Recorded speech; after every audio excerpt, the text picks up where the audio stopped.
Bismillahirrahmanirrahim. Saya Dimas. Nah, teman-teman, di sini kita akan membahas tentang proses peredaran darah manusia. Nah, sebelumnya kita udah belajar terkait alat-alat apa aja yang terlibat dalam peredaran darah manusia, ya kan? Alat-alatnya udah kita belajar juga, yaitu ada dua, yaitu jantung dan pembuluh darah. Nah, sekarang kita belajar proses peredaran darah manusia ya. Nah, peredaran darah manusia itu teman-teman merupakan proses peredaran darah tertutup. Nah, maksudnya gimana? Karena darah itu selalu beredar di dalam pembuluh darah. Makanya disebut sebagai proses peredaran darah tertutup. Nah, itu karena darah selalu beredar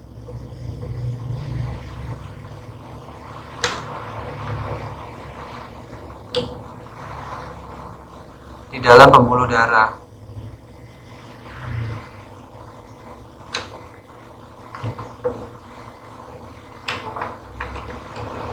Nah, makanya peredaran darah kita itu disebut sebagai peredaran darah tertutup.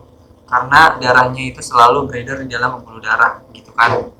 Nah, lalu peredaran darah kita juga disebut sebagai peredaran darah ganda. Maksudnya seperti apa? Ya karena peredaran darah kita itu sekali beredar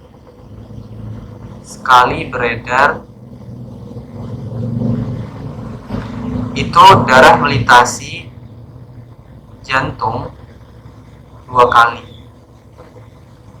Melintasi jantung 2 kali. Jadi disebut sebagai peredaran darah ganda karena darah dalam sekali beredar itu melintasi jantung sebanyak 2 kali gitu. Nah, dalam sistem peredaran darah kita itu dibagi menjadi 2, yaitu ada peredaran darah kecil dan peredaran darah besar. Nah, maksud dari peredaran darah kecil dan besar ini, kalau yang peredaran darah besar berarti jelas peredaran darahnya itu lebih jauh, makanya disebut sebagai peredaran darah besar. Nah, oke, yang pertama adalah peredaran darah kecil. Nah, peredaran darah kecil itu dimulai dari jantung. Nah, dari jantung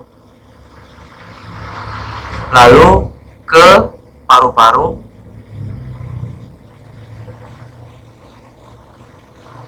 habis itu kembali lagi ke jantung. Nah, sedangkan peredaran darah besar yang lebih jauh edarannya, maka dimulai dari jantung, tapi nggak ke paru-paru, tapi yang ke yang lebih jauh, yaitu ke seluruh tubuh. Ke seluruh tubuh, lalu kembali ke jantung. Kembali ke jantung. Nah, itu teman-teman tentang sistem peredaran darah kita itu. Ada peredaran darah kecil dan ada peredaran darah besar.